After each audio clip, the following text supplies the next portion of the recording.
దేవునికి స్తోత్రం కలుగునుగాక. హల్లెలూయా. ప్రభువునందు మిక్కిలి ప్రియులారా, వాక్య ధ్యానం కొరకు ఆసక్తి కలిగిన వారు అపోస్తలుడగు పౌలు ఫిలిప్పీయులకు రాసిన పత్రిక 3వ అధ్యాయం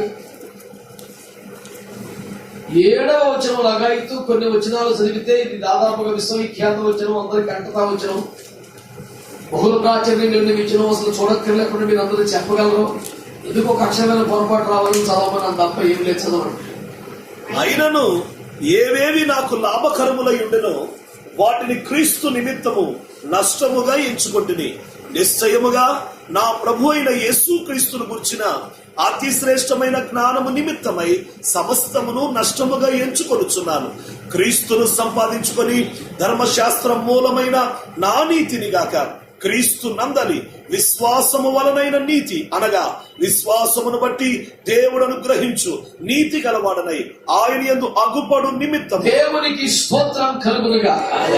సందేశం యొక్క శీర్షిక పేరు ఏమనగా నీవేమి సంపాదించుకున్నావు.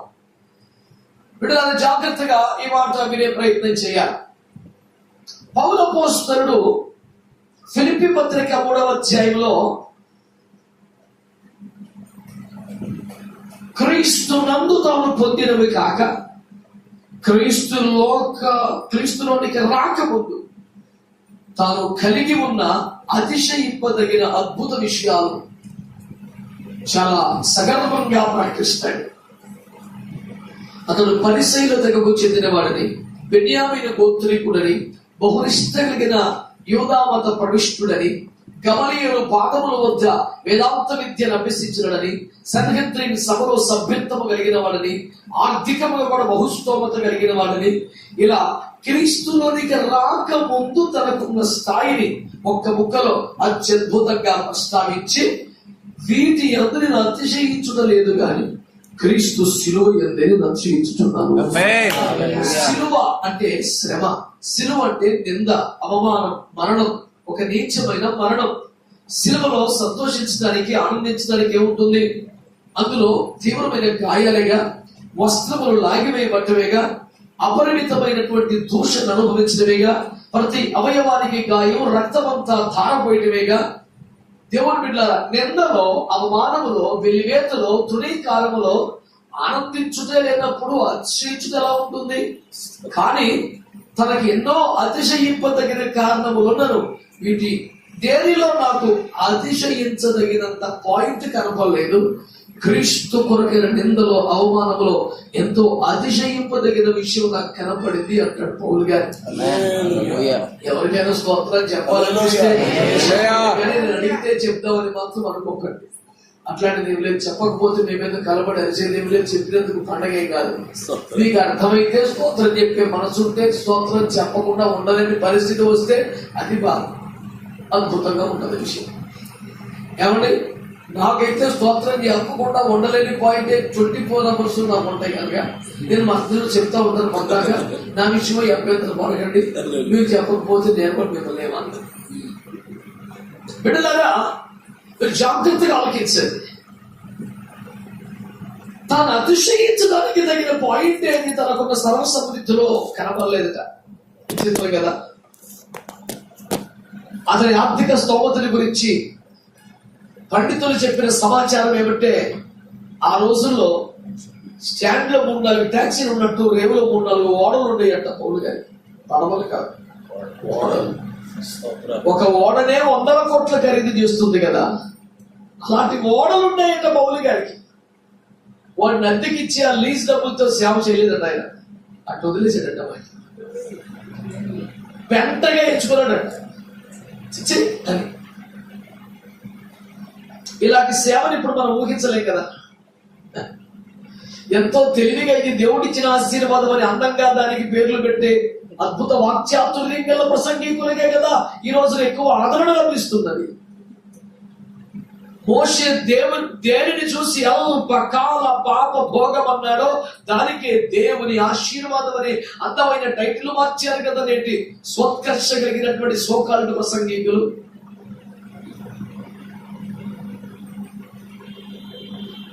ఐగుప్తు ధనం అని దేనికి పేరు పెట్టారో దానికి పరలోకపు ఆశీర్వాదం అనే పేరు పెట్టారు కదా. శరీరములో మూలుగుతున్న అపోస్తలుల స్థానములో శరీరములో నన్ను ప్రభు క్షమించునుగా ఇలాంటి మాటలు వాడుతున్నందుకు సుఖభోగములందు కొనుకుతున్న వారు కనబడుతున్నారు కదా. ఈ మాటలు చెప్పుట ఎందుకు నాకేం సంతోషం లేదు మిత్రులారా. దాచలేని చేదు నిజాల తాలూకా బాధ తప్ప ఏమున్నది? దాచి మాత్రం ఏం ప్రయోజనం? ఎక్కడికక్కడే బట్ట బయలై సిగ్గుపోతుంటే నేను ఒక్కని దాచి మాత్రం ఏం చెయ్యాలా? కనీసం నా ముందు కూర్చున్న వాళ్ళతోనైనా, నాకు తెలిసిన వాళ్ళతోనైనా ఇటు విషయంలో తీవ్రమైన హెచ్చరిక చేసే కఠినమైన భాష వాడితే దాని పట్ల ఏమాత్రం వ్యామోహం ఉన్న వాళ్ళకైనా విరక్తి కలుగుతేమో ఆశ తప్ప ఏముంది ఇందులో?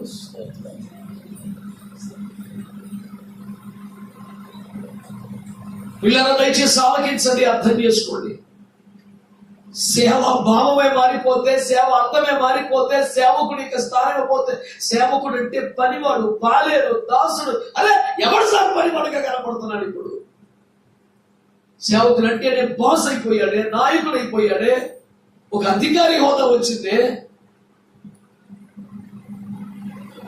ఊరిలో కూడా రాకూడని కుష్టివాడు యేసు దగ్గరికి నేరుగా వచ్చి పట్టేసుకోగలిగిన యాక్సెస్ యేసు దగ్గర కుష్ఠోడికి లభించింది.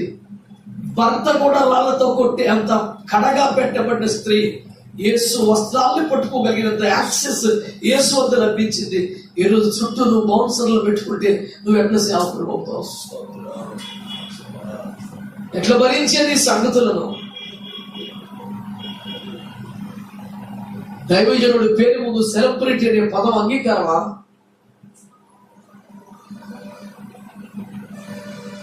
ఎట్లా భరించాలి వీటిని మనం?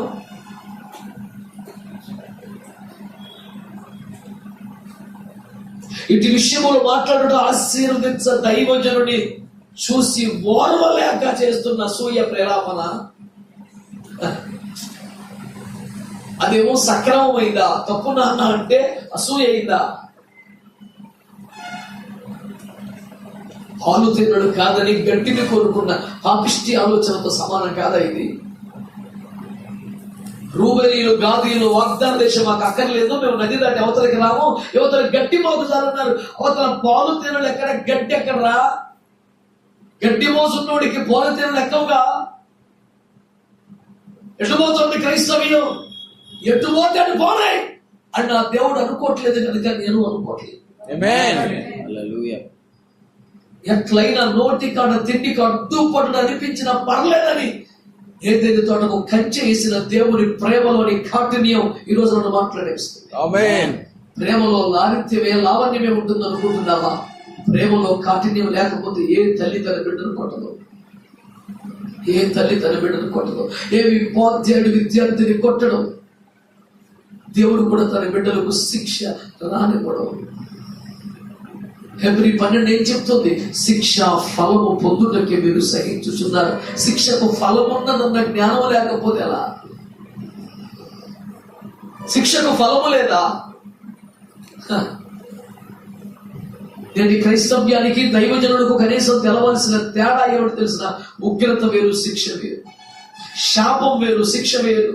అయ్యో అన్ని ఒక ఘాటిని ఎట్లా కడతామండి? శాపం రాకుండా చేయడానికే కదా శిక్ష వేసేది. శిక్ష వేయకపోతే శాపం వచ్చి పడుతుందని భయం కదా శిక్ష వేసే వారికి ఉన్న ప్రేమ కారణం. ప్రేమలో కాఠిన్యమే ఉండదు అనుకోవడం కదా బుద్ధిహీనం.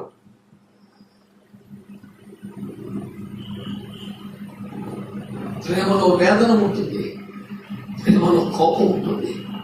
ఆ రెండూ లేని ప్రేమ, ప్రేమ అనే ముసుగులో ఉన్నటువంటి చాణక్యము తెలివి తప్ప ప్రేమ కాదు. అన్ఫార్చునేట్లీ దురదృష్టవశాత్తు ఎక్కువ మందికి అదే నచ్చుతాం. ఎక్కువ జనంలో ఆదరణ లభించుచున్న వ్యవహారమును వంట పట్టించుకుందామా? సర్వ ప్రపంచం వేసరించుకున్న దేవుడు కోరుకున్న లక్షణాన్ని పట్టుకొని బతుకుదామా? ఏం చేద్దాం చెప్పండి? ఏదో ఒకటి మాట్లాడమంటారు, ఏం మాట్లాడతాం? మాట్లాడిన మాటలు మనవి కాదుగా, పట్టించాల్సినవి మన భావాలు కాదుగా. నీలాగా అభిషేకించబడ్డ దైవజనుడే నీ దృష్టికి కుక్క అయితే, ఓర కుక్క, వీధి కుక్క అయితే రక్షణ అనే వ్యక్తిని దృష్టిలో ఇంకెంత తలుపుడో. నీకు వ్యతిరేకముగా మాట్లాడి నేను చంపడానికి వచ్చిన వ్యక్తిని నువ్వు అసలు క్షమించగలుగుతావా? శిలువ మీద దొంగ మారిన కారణం తను పొడిచిన వారిని, ముఖాన ఊచిన వారిని, గడ్డము పెరిగిన వారిని, మేకలు కొట్టిన వారిని అంత సులువుగా ప్రశాంత వదనంతో తండ్రి వీరు ఏమి చేస్తున్నారో వీరికి తెలియదు, వీరిని క్షమించమన్న ప్రేమకు పిచ్చెక్కిపోయి కదా ఆడు మారాడు. లేకపోతే 5 నిమిషాల ముందు ఆడు కూడా ఇంకొక దొంగతో పాటు ఆడు దిక్కాడు. శిలువకు ఇరువైపులా వేలాడుతున్న ఇద్దరు దొంగలను దూషించి నిందించిన వాక్యంలో పలు చోట్ల రాశాడు. ఫస్ట్ ఆడు తిట్టాడా, నువ్వు దిగవయ్యా మమ్మల్ని కూడా తిప్పా మాట్లాడావు కానీ అని ఆడు అన్నాడు. ఈ లోపు యేసయ్యా తండ్రి ఎందుకంత కంగారు, యేసయ్యకి దీనిగా కోసం వాక్లో చేయొచ్చుగా. ఆ ప్రార్థన చేయకపోతే జరుగుతున్నది తెలుసు. ఆయన త్రికాల జ్ఞాని, భవిష్యత్తులో గతంలో ఏకకాలంలో చూడగలిగిన వాడు. ఒక ప్రళయ భీకర భూకంపం రాబోతుంది, అనేక శిలలు చిన్నాభిన్నం కాబోతున్నాయి. ఆ కొండ మీద వీళ్ళు పెర్రి పట్టినట్టు కళ్ళు దాగిన కోతిల అహం మతంతో ఎగురుతున్న వీళ్ళు ఆ శిలల మధ్యలో చిక్కుకొని భూకంపానికి చస్తారని ఆందోళన ప్రేమ కలిగిన వాడు కలిగిన యేసయ్య ముందర్చిందిగా నేను దోషం కాకుండా చూడయ్యా, తను చంపుతున్న వారు చావకూడదు అనుకునే దేవుని ప్రేమ నీకు అర్థమైతే నువ్వు దొంగల్ని మార్చుండేవాడివి, సేవకుని దొంగలనేవాడివి కాదు. అయినా పిల్ల బిడ్డలకి పోషించుకోవడానికి ఎవరండి సేవకు వచ్చాడు?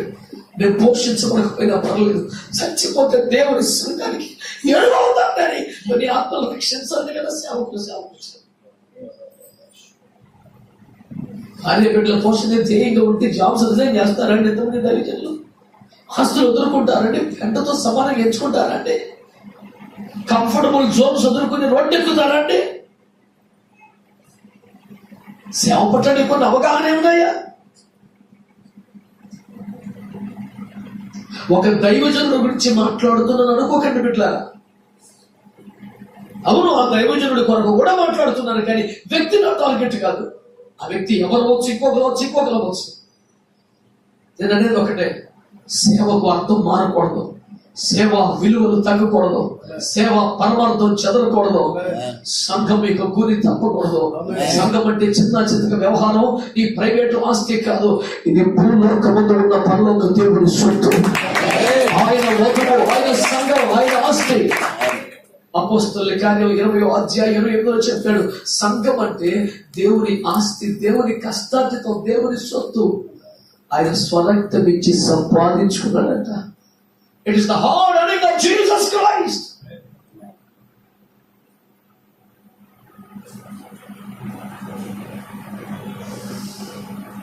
ఆకర్షణ ఏమిటండి? ఆకర్షణ నువ్వు ఆకర్షించడం ఏమిటి? నీ పథకం ఆకర్షించడం ఏమిటి?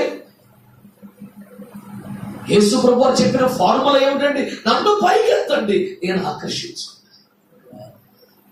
నువ్వు మరుగవ్వాలా, యేసు పైకెత్తబడాలా, ఆయన ఆకర్షించుకోవాలా. ఆకర్షించబడడానికి ఏదైతే బాగుంటుందో నువ్వు అసలు పథకం రచించడం ఏమిటి? అసలు నువ్వు ప్లాన్ వేయటం ఏంటి? దాన్ని ఇంప్లిమెంట్ చేయటం ఏమిటి? ఒక అక్రమాన్ని దాచడానికి 100 అక్రమాలు చేయాల్సినటువంటి నీత్యానికి ఎందుకు తెగబడాలి?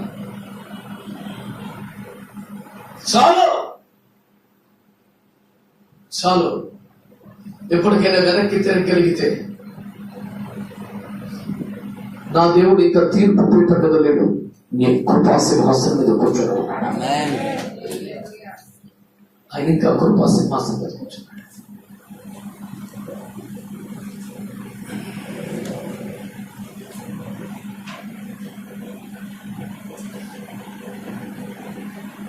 ఈరోజు ఏమంటున్నారు పౌలు గారు?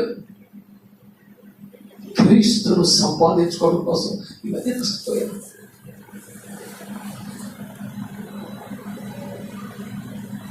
నేను అడుగుతున్నాను, ఇవన్నీ సంపాదించుకోవడం కోసం క్రీస్తును నష్టపోతుందా? మరి ఇవన్నీ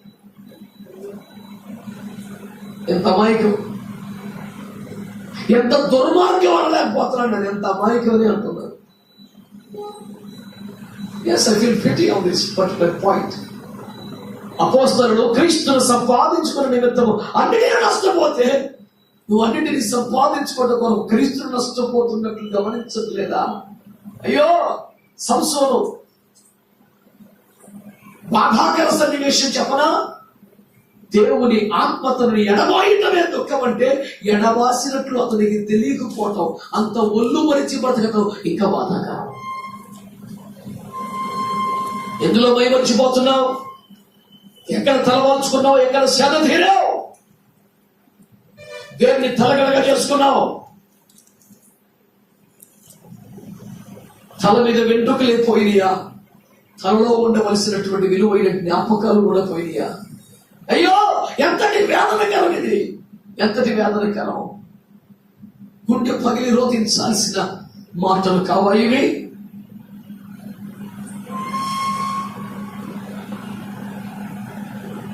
ఇవన్నీ సంపాదించుకుంటుంటే కూడా, ఇవన్నీ కాపాడుకుంటుంటే కూడా క్రీస్తును సంపాదించుకోవచ్చు అనేది కరెక్ట్ అయితే, పౌలు పిచ్చోడి వదులుకుంటాడా? అవి అడ్డుపడతాయని కాదు, అవి అభ్యంతరం అవుతాయని కాదు, అవి ఆటంకం అని కాదు. పౌలుకు ఇచ్చిన సాయానికి పర్వాలేదు. I can manage both, I can manage both అనగలుగుతున్నావా? రెండింటిని నేను బ్యాలెన్స్ చేయగలను అనేది నీ ఉద్దేశమా? తను నిలుచున్నాను అనుకున్న వాడికి పడిపోకుండా చూసుకుంటే మంచిది. జనసంఖ్యను బట్టే, జరుగుతున్న కార్యాలను బట్టే ఫలితాలు చెప్తాను వ్యాపారి చెయ్యాలనుకుంటే, బాప్తిస్మం ఇచ్చి యోహాను తన జీవితకాలంలో ఒక్క స్వస్థత కూడా చేయలేదని జ్ఞాపకం చేస్తున్నాను. ఒక్క దయ్యాన్ని వెళ్ళగొట్టలేదని జ్ఞాపకం చేస్తున్నాను. ఏలియా తన జీవితకాలం అంతట్లో చరమాంతములో ఎలీషా తప్ప ఒక శిష్యుని తయారు చేయలేదని జ్ఞాపకం చేస్తున్నాను. జనసంఖ్యను బట్టి లెక్కించవలసి వస్తే ఏలియా సేవ బలహీనం, నిష్ఫలం అంటావా నీవు? నీ కొలపాత్రలు వేరు, కొలబద్దలు వేరు, ప్రమాణాలు వేరు. దేవుని చేతిలో ఉన్నటువంటి కొలబద్దలు. అలాగని సంఘాలు విస్తరించకపోతే, సంఖ్య పెరగకపోతే ఏమి బాధ లేకుండా హాయిగా నిద్రపోమని చెప్పడం లేదు నేను. అది ఒక్కటే కొలమానం కాదని చెప్తున్నాను. సంఘాలు విస్తరించాలని, సంఖ్యాపరంగా కూడా పెరగాలని కోరుకోకపోతే ఎట్లా? అన్ని జనులు ప్రవాహం వల్లే వస్తారని దేవుడు వాగ్దానం స్వతంత్రించుకోకపోతే ఎట్లా? ప్రసవ వేదన కలిగి జనమును కనాలన్న తాపత్రయం లేకపోతే ఎట్లా? ఆ ప్రసవ వేదన కొరకై ఆ భారముతో, ఆశతో, ఈ ప్రియునితో ఒంటరిగా గడకపోతే ఎట్లా? ఇవన్నీ వ్యతిరేకించడం లేదు నేను. జనం కొలమానం కాదంటున్నాను అంతే. అది కూడా ఒక ముఖ్య భాగం, of course, but that's not everything of the ministry. ఆ మాటకు వస్తే జనం ఏమిటయ్యా? జనం పట్టుమంది 10 మందిని సంపాదించుకున్నాడు, 100, 150 సంఘం లేనాడు మాట్లాడతానని అడిగితే, యేసు ఎంతబడి నాటి గట్టిగా సంపాదించుకున్నది 12 మందినే బాబు. కాబట్టి యేసయ్య సేవ విఫలమైపోయిందంటావా నీకు? కేవలం 12 మందిని సంపాదించుకున్నాడు. మరో మాటలో చెప్పాలంటే సక్సెస్ రేట్ ఏంటి చెప్పనా? విశ్వాసుల సంఖ్య కాదు, శిష్యుల సంఖ్య సక్సెస్ రేట్. అదే ఉపదేశాన్ని, అదే పనిని, అదే రేంజ్ లో డెవలప్ చేయగలిగిన వాడిని ఒకటి తయారు చేస్తే, that is the mark of success. That is a remarkable ministry. నీలాగా చేసేవాడిని, నీలాగా మాట్లాడేవాడిని, నీలాగా ప్రవర్తించేవాడిని, నీలాగా సంఘమును కట్టగలిగిన వాడిని ఎంత మందిని తయారు చేయగలుగుతున్నావో, that's the mark of your success. మర్రి చెట్టు కింద ఏ చెట్టు ఎదగలేకుండా ఒకటే ఓడలు వేయటం not at all success. The matter comes to church. సంఘ విషయం ప్రస్తావించవలసి వస్తే ఒకడే ఎదుగుట సక్సెస్ ఎలాగవుతుంది? సక్సెస్ ఎలాగవుతుంది? పిల్లల సేవకులైనటువంటి మీలో ఓ స్పష్టత రావాలనే ఉద్దేశంతో ఈ మాటలు పంచుకున్నాను. పరిశుద్ధాత్మ ఈ విషయమైన ఆవేశపరిచినందున మీతో నేను మాట్లాడుతున్నాను. పౌలు గారి వ్యవహారం చూస్తే ఏమంటున్నాడు ఆయన? క్రీస్తును సంపాదించుకోవాలని. ఆమేన్. హల్లెలూయా. అన్ని నష్టపోతున్నాడు. నువ్వేం పొందుకున్నావో లిస్టు చెప్తే కొత్త విశ్వాసికి, క్రీస్తు కొరకు ఏమో నష్టపోయావో చెప్తే అపోస్తలత్వ స్థాయికి వచ్చిన సేవ. నీకు ఇది అర్థం అవ్వాలని కోరుకున్నాను. క్రీస్తులోకి వచ్చాక నీకు ఏ మేలు జరిగిందో చెబితే నూతన విశ్వాసికి నీవు. క్రీస్తు కొరకు ఏమి నష్టపోయావో అన్న లిస్టు దగ్గర ఉంటే నువ్వు అపోస్తలతో స్థాయికి వచ్చిన వ్యక్తివి. ఎందుకంటే భక్తి, యేసయ్య భక్తి, క్రైస్తవం అంటే ఏంటి తెలుసా? పరమును సంపాదించుకున్నటకు ఇహమును వదులుకోవటం క్రైస్తవ్యం. అసలు the very root of the Christianity is that. క్రైస్తవుని పునాది అది కదా. యేసు ప్రభువు చెప్పింది, ఒకరి సర్వలోకమును సంపాదించుకున్న ఆత్మను పోగొట్టుకోవడానికి ఏం ప్రయోజనం? అంటే సర్వలోక సంపాదన విషయం కాదురా. ఆత్మను సంపాదించుకోవడమే, కాపాడుకోవడం విషయం, రక్షణ సంపాదించుకోవడం, క్రీస్తుని కొరకు చేస్తే జ్ఞానం సంపాదించుకోవడం, పరమాత్మను సంపాదించుకోవడం, ఇది కదా ముఖ్యమని చెప్పాడు.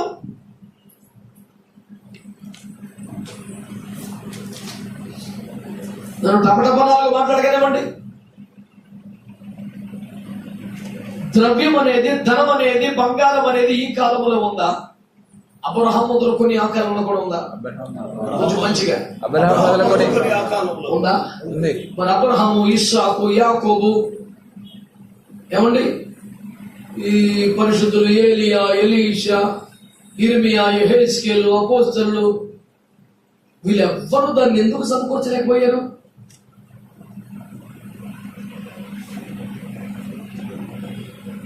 అది వారి బుద్ధిహీనత అనే బరితెగింపు ఉందా నీ దగ్గర? ఒకవేళ వారు అజ్ఞానులు అనగలిగిన ధైర్యం ఉందా నీ దగ్గర? ఒకవేళ సంఘ మర్మము నాకు బయలుపరచబడిందని పౌలు చెప్పినట్లుగా పోగు చేసే మర్మము నాకే బయలుపరచబడిందని ఏమైనా చెప్పగలవా?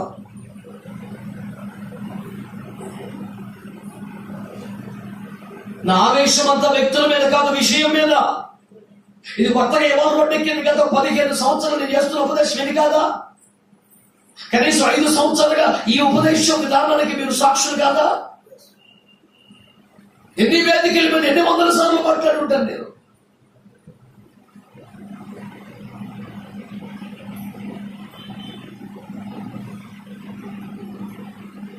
అందుకే అభిమానుల కంటే శత్రువులు కంటే వారిని ఎక్కువ సంపాదించుకున్నారు.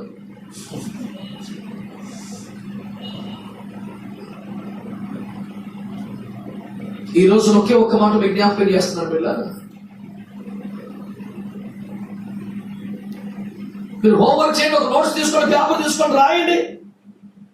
క్రీస్తు నిమిత్తం ఏమి నష్టపోయి ఒక 10 రాయి చూస్తాను. మనం సాక్ష్యం చెప్పండి, ఏమి పొందుకున్నామో చెప్పే సాక్ష్యాలు ఉంటాయి మన దగ్గర. ఒకప్పుడు సైకిల్ అండి, ఇప్పుడు బైక్ అండి, ఒకప్పుడు పాక అండి, ఇప్పుడు డాబా అండి, ఎట్లాంటివే ఉంటాయి. ఎన్ని చూసినా మన దానికి వాల్ పోస్టర్ ఫోటో కింద అద్భుతమైన సాక్ష్యం, దానికి స్టేజీ ప్రైమ్ టైమ్.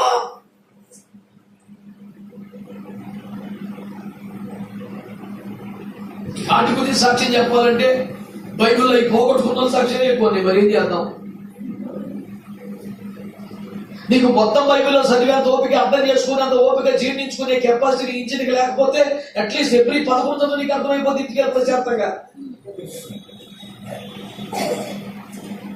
మొత్తం కాసి వడబోసి పాల మీద మేఘంలాగా రసంలాగా అందులో పెట్టాడు హెబ్రీ 11లో. ఆ హెబ్రీ 11 పోగేస్తాకే వాడుకుంటే దరిద్రం పాడుగాను. హెబ్రీ 11లో టపడబో చెప్పరా, హేబేలు తన విశ్వాసం కొరకు ప్రాణత్యాగం చేయాల్సి వచ్చేది. హనోకు తన ప్రైవసీ టైం అంతా మాక్సిమం దేవుడి దగ్గర గడిపాడు.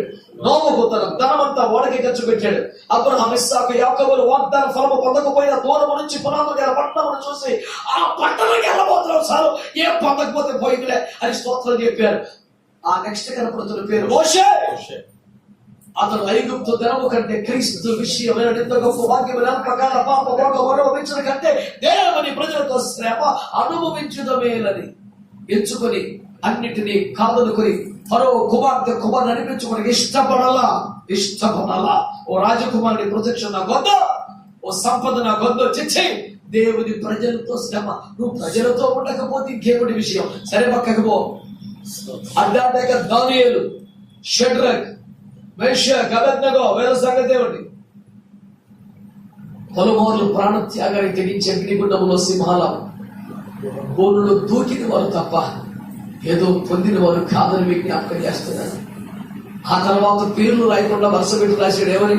రంపములతో కోయపడ్డారు, చంపబడ్డారు, కొట్టబడ్డారు. బాబోయ్, ఈ లిస్ట్ లో నీ పేరు ఏడ చెట్టు ఎందుకు పెట్టు? ఏ వేలు గడిచి చివరి దాకా అట్టి వారికి లోకము తగినది అక్కడ దాకా నీ పేరు ఏడ ఇరికిచ్చు.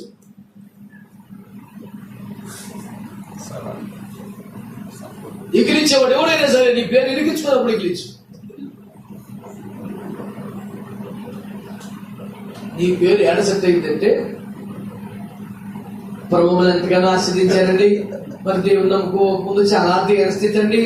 ఇప్పుడు అసలు అక్కడ మాకు మెడ ఊగుతలేదండి. ఇప్పుడు మనకు మెడ తిరిగినంత బంగారం అండి. అల్లయ్య మాకు 3 కార్లు ఉన్నాయండి, ముగ్గురికి చేసినది ఫోన్ పెద్దదండి. ఇదే కదా ఇదేగా ఉన్నది. నా ప్రశ్న, నువ్వేం సంపాదించుకున్నావు? నువ్వేం సంపాదించుకున్నావు? సకలంగా చెప్తున్నాడు సార్ పౌలు గారు. క్రీస్తు సంపాదించుకున్నాడు. ఆ మొక్క చెప్పి చచ్చిపోతే చాలు. వారికి మళ్ళీ బతుకి అందమైన ముగి బతకనికి పౌలు గారి సాక్ష్యాలు ఇంకా కొన్ని చెప్పనా? కాస్ట్లీ మాటలు చెప్పడం 2-3 నానా బాధలు పడి నిత్యము పోరాటాలు మై దెబ్బలు తిని సఖ్యలు పడి, సార్ మీరు అంతా కూడా ఎప్పుడు పోరాటమే సార్, మీకు ఎప్పుడు సార్ నెమ్మది అని అడిగితే అంటాడు, ఇంత పోరాడినా ఇది పిచ్చి పోరాటం కదరవై, ఇది మంచి పోరాటమే. ఎందుకనగా ఈ పోరాటం వల్లనే నేను విశ్వాసాన్ని కాపాడుకోగలిగాను.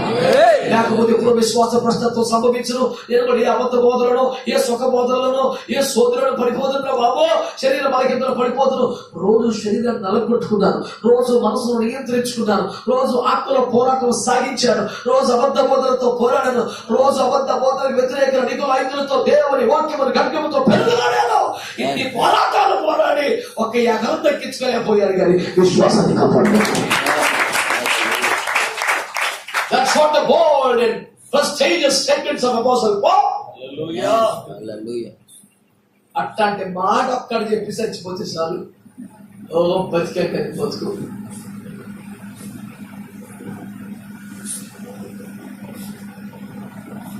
క్రైస్తవులు అన్నాక, దేవుని బిడ్డలు అన్నాక, దైవ జనులు అన్నాక ఆ పాటి రోషం లేకపోతే ఎందుకంటే 1 కొరింథీ 16:13 ఏమన్నాడు? పౌరుషము కలిగి ఉండండి. ఆచి పడిపోయి ఎక్కడిక్కడ సరిపెట్టుకుని సిగ్గు మళ్ళీ బతుకుతారు కదని అర్థం.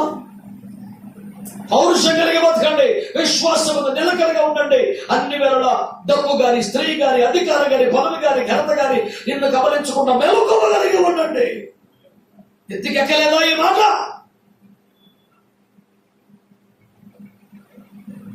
పౌరుషము కలిగిన వారే, బలము కలిగిన వారే మెలకువ కలిగి లేనందున కదా విద్యమించబడ్డారు. దావీదులో పౌరుషము లేదా? దావీదుకు బలము లేదా?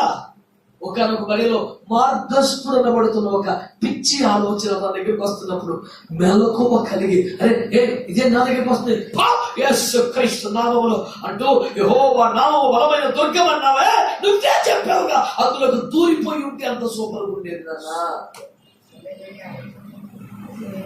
మహిమైశ్వర్యము కలిగిన నీ హృదయపు కొండ ఓటి కొండగా మారింది. అంత మిద్ది మించి పడ్డా ఓటి కొండ అవ్వదు. మహిమైశ్వరం ఒలికి పోలేదా? పారబోయమని తిరిగి ఎత్తలేని స్థితికి రాలేదా? దైవజనులమైన మనము పౌరుషమే, నిలకడే, దాని మాటలో వెలుగు కూడా ఉండాలి. ఏది నుండి కబలిస్తుందో. కొందరు స్త్రీ విషయంలో అగ్ని వల్ల బతికిన దైవజనులు డబ్బు విషయంలో పడిపోలే. డబ్బు విషయంలో కూడా నిక్కచ్చిగా ఉన్న వాళ్ళు పొగడ్తకి దాసులు కాలేదా? అయ్యో, అది ఎట్లా మెలకు అవుతుంది? బహురోషముగా బతికిన దైవజనులు కొందరు ఎరుగుదురు. వారు ఒక్క పొగడ్త పొగిడితే వారికి అనుకూలంగా మాట్లాడే వ్యక్తులు. పేర్లు చెప్పడం భావ్యం కాదు కానీ ఒకసారి సూర్యాపేట మహాపట్టణంలో పెద్ద సభలు జరుగుతున్నాయి. ఓ ప్రఖ్యాతి నొందిన దైవజనుడు గంటల కొద్ది మోకాళ్ళ మీద ఉంటే దైవజనుడు అద్భుతములు, ఆశ్చర్య కార్యములు, సూచక్రియలు, స్వస్థతలను, అపోస్తలత్వములకు మార్పుగా వాడబడుతున్న గొప్ప దైవజనుడు. ఆ సభకు ఒక వ్యక్తి ఆర్థికంగా సహకరించినాడని అతని గురించి సూర్యాపేట పట్టణ క్రైస్తవులందరూ తలదించుకునేంత గౌరవేశాడు. షాక్. అతను నీతిమంతున్నట్టు పరిశుద్ధున్నట్టు అతను ఫక్తు రాజకీయ మనిషి, భయంకరమైన పాపములు మద్యపానములు మునిగి ఉన్న మనిషి. ఇతని సభకు సహకరించినందుకే అందరినీ పొగడతాయా? ప్రశంసే కరువైన వేళ, ప్రశంస ఎక్కువైన వేళ పొగడతా కూడానా? చాలా మందికి ప్రశంసకి పొగడతకి తేడా తెలియదు. Appreciation is different from praising. ప్రశంస ఉండాలి, ఖచ్చితంగా అవసరం. పొగడుతూ ఉండకూడదు. తేడా ఏమిటి? ఇప్పుడు వీడు పాస్ అయిన ఒక మంచి మార్కులతో వెరీ గుడ్ నాన్న అంటే ప్రశంస. నువ్వు కాబట్టి పాస్ అయ్యేవారంటే పొగడతా. ప్రశంస అమృతం, పొగడతా విషయం. ఆ సన్నాన్ని విభజన రేఖ కూడా తెలియకుండా మైక ముందుకు రావడం కదా దరిద్రం. ఏదో ఒకటి వాకి నాశనం చేయటం వల్ల.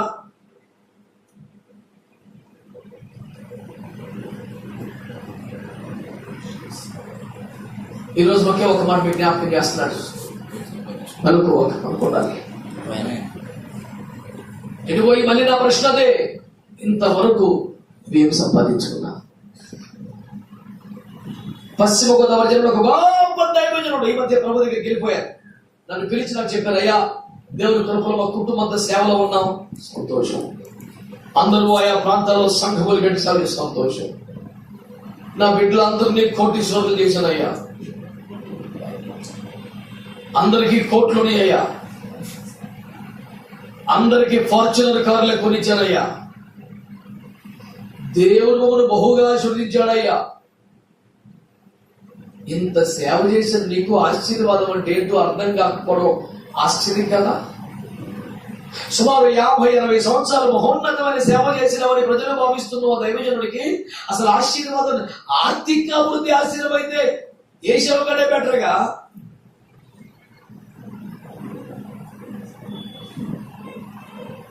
కోట్లు కొద్ది రూపాయలు విలువ చేసి ఒక ఆఫరింగ్ పట్టుకొచ్చి 50 వేషంకి ఇస్తే ఓ సిద్ధెందుకు నా దగ్గర కూడా మాట్లాడు. లక్షలాది రూపాయల మూట అసలు ఆనలా వేసేవి. నాకెందుకు నాకు కూడా ఉంటాయి. ఇంత మూట ఆనలా 100 కొద్ది గొర్రెలు, ఒంటెలు, గాడిదలు, మేకలు, ఎద్దులు, ఇంత కోట్ల కొద్ది రూపాయలు ఆఫర్కి ఇస్తే నాకెందుకు కూడా ఉంటాయి. నిజమే, మరి 20 సంవత్సరాలుగా 400 మంది కిరాయి హంతకులు పోషించగలుగుతున్నాడంటే ఇంత మూట ఉంటే సాధ్యమండి. గట్టిగా అతిథులు 4 రోజులు మరి ఇంట్లో ఉంటే 4 రోజులు సంవత్సరాలు బతికి అయిపోతే దేశరక్తం ఏం చేయలేదు. వారం అయిందని చెప్పి బొమ్మను లేక ఇంకా భరించలేక మౌనంగా ప్రార్థన చేసి ఉండవు. దేవునికి స్తోత్రం. ప్రభు ఇటీ ఆపద వచ్చినట్టు కాపాడు, లేదా పితరుల దినముల వల్లే మన్నానైనా పంపు.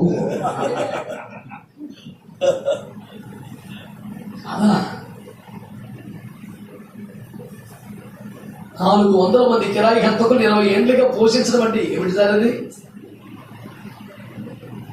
ఎంతటి సిరి కలిగిన వాడు, ఎంత శ్రీమంతుడు అతడు. కాబట్టి ఏమందము, దేశావు ఆశీర్వదింపబడిన వాడు అంటున్నాడు.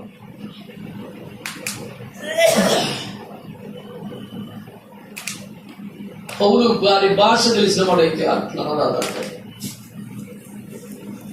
ప్రభునందు మిక్కిలి ప్రియమైన దేవుని బిడ్డలారా, ఆశీర్వాదం అంటే అర్థం మారిపోయాయి, సువార్త అంటే అర్థం మారిపోయాయి, సేవ అంటే అర్థం మారిపోయాయి, సేవకుడు అంటే అర్థం మారిపోయాయి.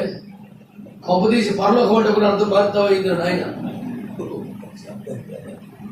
ఈ లోకంలో ఒక భావన ఉంది, స్వర్గం అంటే అందమైనటువంటి కన్యకలతో నటనమాడుట, సురపానము చేయటం, ఇదే కదా స్వర్గం అనే భావన కూడా కొందరికి ఉన్నది.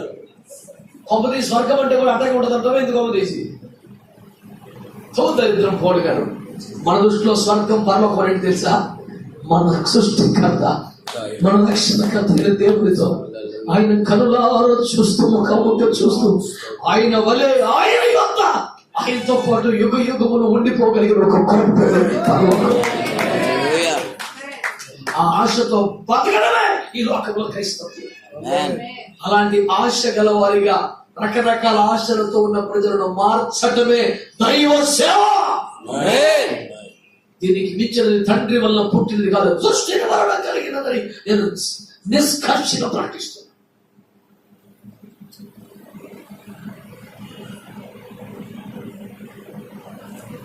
ప్రశ్న ఒకటే, నువ్వేం సంపాదించుకున్నావు చెప్పు నాకు. అట్లీస్ట్ పౌలు గారు అన్నారు, క్రీస్తుని గురించిన అతి శ్రేష్టమైన జ్ఞానమును సంపాదించుకున్న నిమిత్తము, అనగా క్రీస్తుని గురించి నీ అవగాహన ఏంటి? ఒక ఆయన అంటే రాజకీయ నాయకుడు అంటాడు క్రీస్తుని, ఒక విప్లవకారుడు అంటాడు ఒకడు, చరిత్రకారుడు అంటాడు ఒకడు. మరి అసలు మీకేమర్థమైందని పలుమార్లు శిష్యులు అడిగారు, యేసు అపోస్తలులు నన్ను గురించి మీరు ఏమనుకుంటున్నారా బాబు? మీ సహోదరుడుగా ఆయన 10 మంది మిమ్మల్ని అడుగుతున్నాడు, ఆయన గురించి మీరు ఏమనుకుంటున్నారు? అడ్డగోలుగా అనధికారంలో పిచ్చగా సంపాదించుకుంటే ఏకైక సోర్స్ చేసుకున్నావు అని నీకు అర్థమైందా?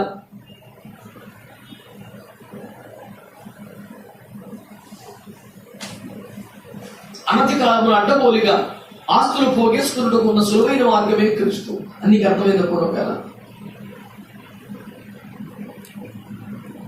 క్రీస్తు ఆయన ప్రేమ అర్థమైందా? ఆయన తత్వం అర్థమైందా? ఆయన సహనం అర్థమైందా? ఆయన తగ్గింపు అర్థమైందా? ఆయన బోధ అర్థమైందా? ఆయన ఉద్దేశం అర్థమైందా? ఆయన భావం అర్థమైందా? అది ఏమీ అర్థం కలగలని క్రీస్తు అంటే నాకు చాలా ప్రేమ అండి. ఒక ఫోటో జోబెట్టుకుని ముద్దెట్టుకున్నాను గొప్ప తీసు రోజు. అదేం అర్థం అవటమయ్యా? ఆయన ప్రేమ, ఆయన భావం, ఆయన తత్వం, ఆయన గుణం, ఆయన కోపం, ఆయన ఆవేశం, ఆయన తీర్పు, ఆయన తత్వం ఏమీ అర్థం లేదా నీకు?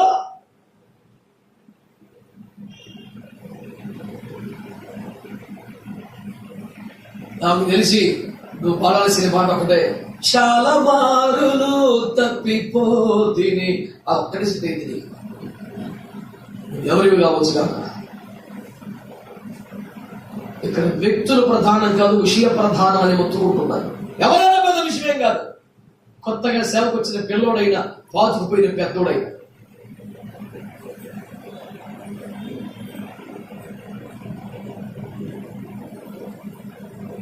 మీ మనస్సు, మీ అభిప్రాయాలు, మీ విషయాలు వ్యక్తుల మీదకి మలనివ్వకండి. నేనేమి సంపాదించుకున్నాను అని దాని మీద ఉండాలి. నేనేమి సంపాదించుకున్నాను?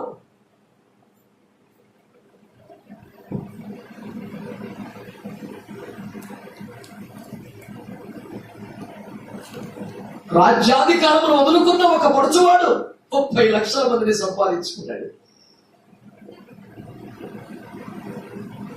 ఆమె సొదొమ రాజుల కానుకలు వద్దనుకున్న ఒక మహానుభావుడు రాజులను స్నేహబంధం కోసం తన గుడిసె ముందు నిలబడేలా చేయగలిగాడు. క్వాలిటీ ఎక్కడ ఉంది సార్? అర్థం చేసుకోవద్దట. తనకున్న యావదాస్తి ఐశ్వర్యమును దురపాయంగా పెద్దగా ఆ పదం వాడడం ఎంతమందికి సాధ్యం? నోటు పడిపోతే ఎత్తుకొని కళ్ళకద్దు వేసుకోవడమే తప్ప 2 కళ్ళకద్ది చాలుగా దానికి గబగబా ముద్దులెట్టేసి ఆయన అది పెంట అన్నాడు మహానుభావుడు. ఆయన ఆయన ముందు పెడతావు ఆయన.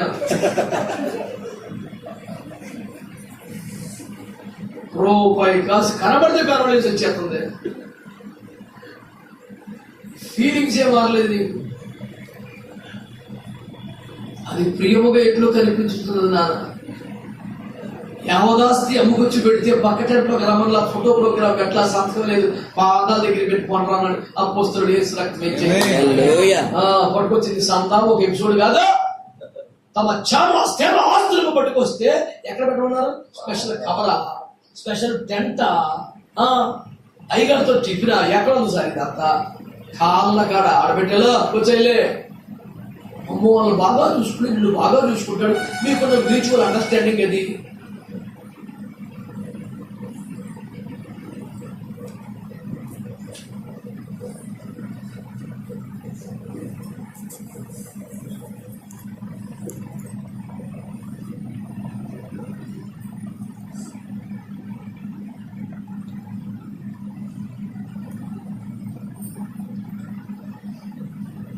దేవుని వాక్యాన్ని తీవ్రంగా తీసుకోండి. అసలు అంటాడు, ధర్మశాస్త్రము వలన నీతి కాక క్రీస్తునందరి విశ్వాస మూలముగా కలు నీతి చేత ఆయన ఎదుట అగుపడవలేదని. రేపు పొద్దున యేసుక్రీస్తు నిలబడేటప్పుడు అంట ధర్మశాస్త్రం వలన క్రియల వలన సంపాదించుకున్న నీతి కాక క్రీస్తునందుంచిన విశ్వాసము వలన కలిగిన నీతిని కాపాడుకున్నవాడై ఆయన నిలబడాలంట. అంటే క్రీస్తు నిలబడినప్పుడు ఏం చూస్తాడంట ఆయన? నీ క్రియల వలన ధర్మశాస్త్రం వలన కాక నా శ్రమను ఎందు సిలువ ఎందు విశ్వసించడం వలన కలిగిన నీతిని కాపాడుకున్నావా? అది ఇంకా ఉందా లేదా అని చూస్తాడంట. ఆ నీతిని కాపాడుకోవడానికి, ఆ నీతిని ఇవ్వగలిగిన విశ్వాసాన్ని కాపాడుకోవడానికి బ్రతుకంతా పోరాడతానే మాట్లాడట.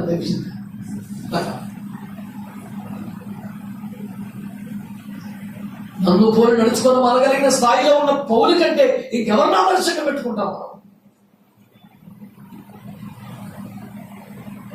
యుగముల పూర్వం నుండి మరుగైన దేవుని మర్మమును అతనికి కదా దేవుడు బయలుపరిచాడు. సంఘము యొక్క పునాదులు వేసి నేర్పరైన శిల్పకారుడిగా దేవుడు అతనిని కదా ఎంపిక చేశాడు.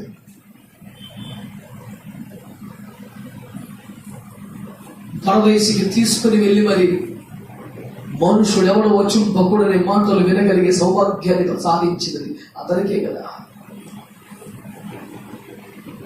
రవాణా సౌకర్యములు అంతగా లేని ఆ రోజులలో సొంత ఓడలను వదిలేసి మరి టికెట్లు కొనుక్కుని ఓడలలో 2 సార్లు ఆసియా ఖండమంతా మిషనరీ యాత్రలు చేసిన అద్భుత దైవజనుడు అతడు కాదు. పౌలు పత్రికలన్నీ చదివి ఆడవలేకపోయినా ఒకవేళ నువ్వు అంత అర్ధాంతరం క్యాండిడేట్ అయితే బైబిల్ రకాల పేజీ తీసేది మిషనరీ యాత్రలు చూస్తే సగం మార్పులు వస్తుంది. ఎంత తిప్పలు పడాలో, ఎంత ప్రయాసపడాలో నీకు అర్థమైంది అక్కడ. ఒక్క మనిషి సరైన రవాణా సౌకర్యములు వాడ తప్ప ఏ విధంగా రోజులో ఖండాలు చుట్టేశాడు సార్. ఖండాలు యేసయ్య ఆజ్ఞనంటే వెళ్ళు, go and preach, not bring and preach. Bring and preach, no, go and preach. వెళ్ళో ప్రకటించు, పోయి ప్రకటించు కాదు. ట్రాక్టర్కి 500, ఆటోకి ఎంత, అందరికి వెహికల్ అనౌన్స్మెంట్. మరి ఆటోలో వచ్చిన సహోదరులు ట్రాక్టర్ వచ్చారు, పాస్టర్ గారు కలవండి, మీ ఆటో నెంబర్లు చెప్పండి. మరి ఏంటంటే దరిద్రం. నా మీటింగ్ బాగా జరిగింది, నాకు జనం ఎక్కువ వచ్చారు, ఫోటోలు వేసుకొని ఆడుకో పంపుకొని ఐగుప్తు కుమారి గప్పాల మారి అన్న టైటిల్ పొందడం కోసం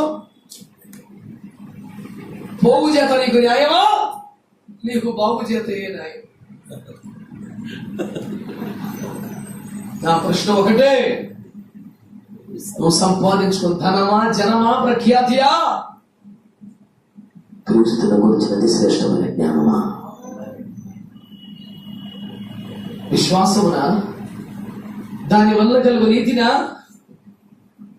ఏమి సంపాదించుకుంటున్నావు? ఒక వ్యక్తి భవిష్యత్తులకు దైవజనుల దగ్గర ఎన్నో సంవత్సరాలు పరిచయం చేసి కృష్ణుడు కానీ సంపాదించుకున్నాడు. నీ బ్రతుకు వెళ్తూ ఇన్ని సంవత్సరాలు నీ కష్టం, పరిచయం, నమ్మకత్వం, విధేయత, అంట్లు గడికి బట్టలు ఇల్లు తుడిచి మొత్తం పోయినాయి కదరా. కృష్ణుడు వచ్చేసింది. 3.5 సంవత్సరాలు వేసుకోవడానికి ఊరు పోసుకుంటువి. 30 రూపాయలు ఎందుకు మనకు వచ్చినా నీకు? ఎంత తెగరోడు కాకపోతే వేసుకోలేదు 30 రూపాయల. నా గాడి కానీ ఇంజనీర్స్కి వెళ్ళి ఎక్కడికి అప్పుడు ప్రపంచంలో 32 రూపాయలు రోగులు వేసుకో సమానం అనిపించింది దానికి. నీ ఖాతా మండిపోయి ఎంత ఖాతా వేసేవరా? సర్వలోకము నీ ఆత్మకే సమానం కాదంటే యేసు ప్రభు 32 రూపాయలు పోకే అనిపించిందంటే అసలు నీకు 2 చెవుల మధ్య కూర్చోందేట్రా? చచ్చే బొర తక్కువడా? యేసు ప్రభుకి రేటు గడ్డి చేయండి. మళ్ళీ ఎవరో 3.5 సంవత్సరాలు కానీ ఏ క్లాస్ అని మాట్లాడిన ఊడాడు చచ్చిపోయిన లేకపోతే చూశాడు కల్లారు. నడుము వచ్చి కష్టపడి 1000 కొద్ది రొట్టెలు చేపలు పంచిపెట్టి చూడాడు. మళ్ళీ నడుముకి క్యాష్ బ్యాక్ కట్టుకొని ఎంత పరిచయం చేశాడండి ఆయన. కొంతమందికి అదే ఇంత పరిచయం చేసిన, ఇంత ఉపదేశం విన్నా సహజంగా అనుకున్న బుద్ధులు పోవట్లేదండి. ఆ డబ్బుకి ఇంట్రెస్ట్ ఇందులోకి వచ్చినా, మినిస్ట్రీకి వచ్చినా, ఫుల్ టైంకి వచ్చినా, ఏ సమయానికి డబ్బు పిచ్చి పాలదానికి ఆ రోజు 30 రూపాయలు కాదు, డబ్బు సంచి అతని వద్ద ఉన్నందున తరచుగా దొంగిలించు వచ్చిన వారి బాబులే.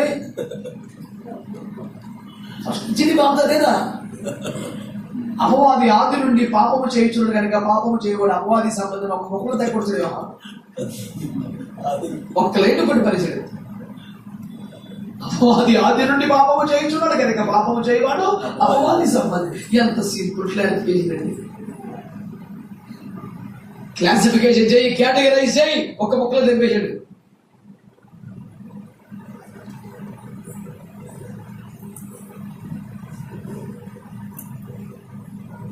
దైవ సేవకులమైన మనం పరిశీలన చేసుకుందాం. క్రీస్తునందు విశ్వాసం వలన మనకు అనుగ్రహించబడిన నీతిని కాపాడుకున్న వారమై ఆయనతో నిలబడాలి. మనం అదొక్కటే మనకున్న టెన్షన్, అదొక్కటే మనకున్న టెన్షన్. ఇప్పుడు నేను ఏ మొహం పెట్టి యేసు దగ్గరికి వెళ్తాను రా బాబు అన్న భయం ఉంటే చాలు. నీకు తెలియలేదు నీకు. దానికి భయపడకుండా ఆర్థిక మాంద్యం వస్తుందండి. ఇప్పుడు దాచిన డబ్బు ఏం చేయమంటారు? భూమి మీద పెట్టినా, బంగారం పెట్టినా, ఏదన్నా ల్యాండ్ కొనియమంటావా? లేదా ఏమన్నా డబ్బులే నాకు మెసేజ్ పెట్టకూడదు అనే ఆర్థిక మంది ఎక్కువ ఉంది. ఈ టైంలో భూములు కొనకూడదు, బంగారం కొనదు, క్యాష్ ఉంటే బెటర్ అంట. నన్ను ఏం చేయమని నువ్వు చెప్పాలంట. నాకు ఆ సబ్జెక్ట్ మీద ఐడియా లేదురా. నీకేమన్నా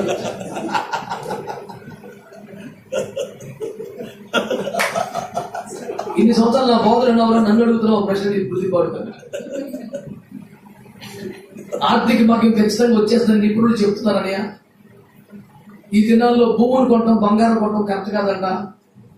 కొంత క్యాష్ ఉండిపోయింది మన దగ్గర. ఏం చేయమంటావు? సలహా అమ్ముతున్నాడు. మనం ఏం చెప్తామంటే అది అమ్మేసి పేదలు పంచిపెట్టి వేసి గమనించమని చెప్తామా? అసలు మనం ఇంకోటి చెప్తామా? ఉందా మన దగ్గర పాలసీ? ఇంకోటి అడగకపోయి ఎన్ని అడిగాడు?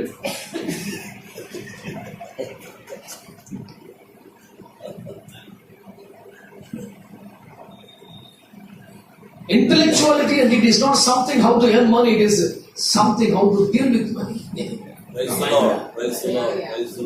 వివేకవంతమైన స్థాయి అంటే డబ్బును సంపాదించగా డబ్బుతో వ్యవహరించు తీరు. అది నాకు తెలివంటే.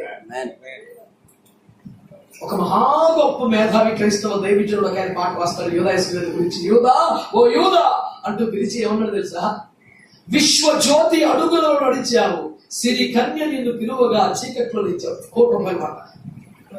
జ్ఞానపీఠులు, నంది దేని వాళ్ళకి ఎవరు కాబట్టి లేకపోతే అన్ని వర్షపెట్టి బుద్ధుకుండా వచ్చారు ఆయన దగ్గరికి. నిజమండి. ఏమన్నా ఇస్తారో మనకు తెలిసాలి కదా సబ్జెక్టు. అవార్డులన్నీ వరుస పెట్టుకొచ్చారండి లైన్ కట్టుకుని.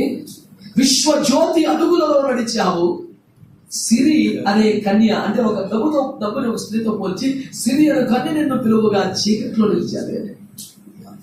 ఉంటివి ఒకనాడు ప్రార్థించు తోటలో, ఉన్నావు ఈనాడు ప్రేమ నమ్మే బాటలో. Man of God. What revolution, what revolution.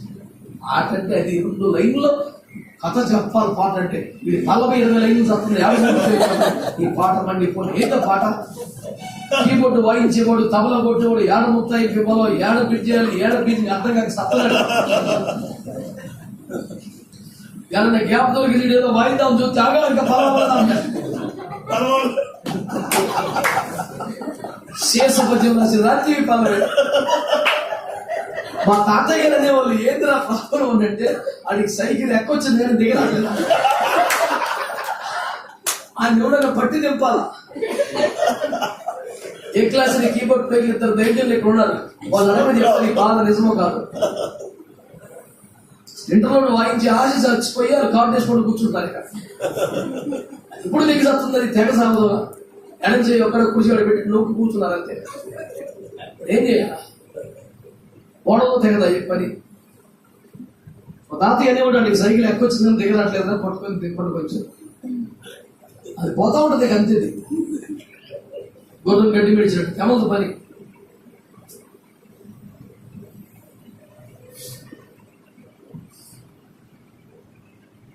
అని చెప్తే సువార్త ఉంటాయి.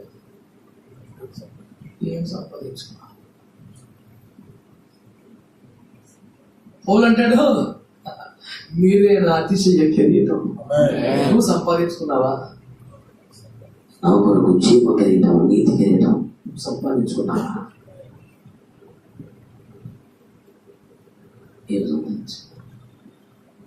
ఓ బ్రహ్మ, ఓ సింహాసనమా, ఓ కిరీటమా, 10 పట్టణం అధికారం అయి ఉండే ఒక స్థాయి ఏం సంపాదించుకున్నావు?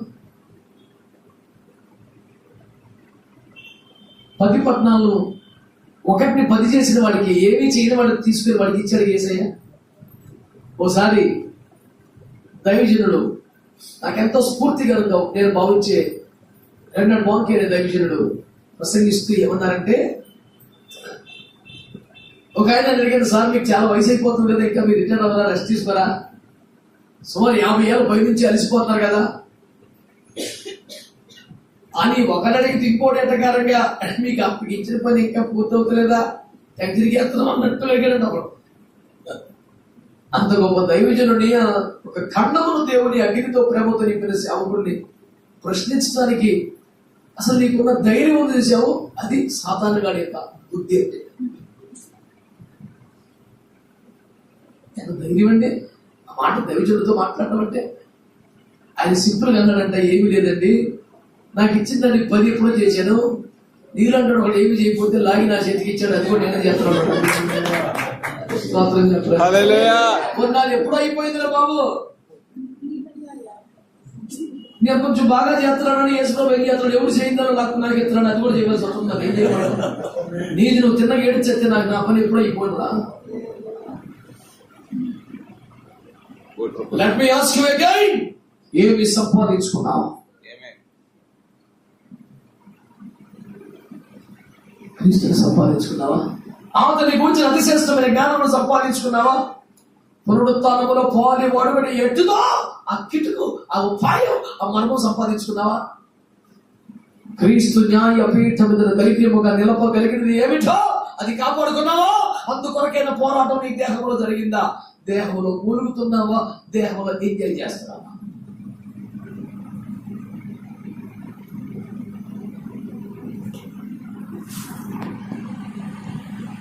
ఇప్పుడు ఇక్కడ మోకాళ్ళ మీద పడి సరైన జవాబు చెప్పుకోలేకపోతే ఎట్లా పడుతుంది? ఏం జవాబు చెప్తావు? అందుకే నా అభ్యర్థన, నా విన్నపం, ఆ దినము నీకు దుఃఖకరముగా మారనున్నట్లు ఇప్పుడు దుఃఖపడు వారు తండ్రి దేవుడిని కూడా దీవించుగాక. ప్రార్థన చేద్దాం.